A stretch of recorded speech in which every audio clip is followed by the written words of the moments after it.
toys like that. I get a cut of all sales of CDs, board games, and other merchandise.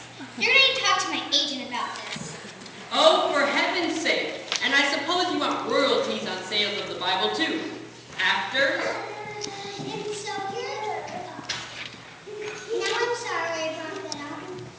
It's okay, you can sit down. We'll just be doing an old-fashioned like 5 in person. And so, here now is the Christmas story you came to hear. A story about kindness, bravery, trust, and love. The story of the birth of Jesus. By this important news, she was engaged to a man called Joseph.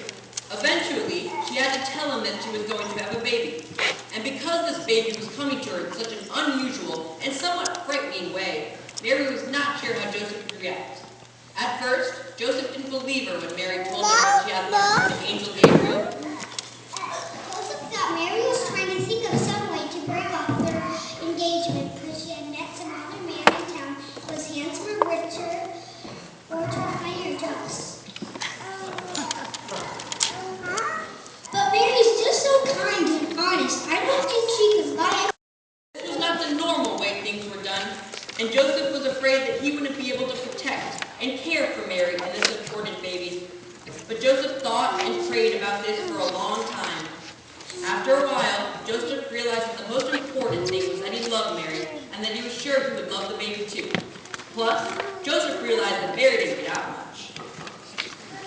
I was the only single man she knew in Nazareth, so I said that she loved someone else better. Joseph had faith and said yes to the task that God had given him. To think about this important news, Mary went to visit her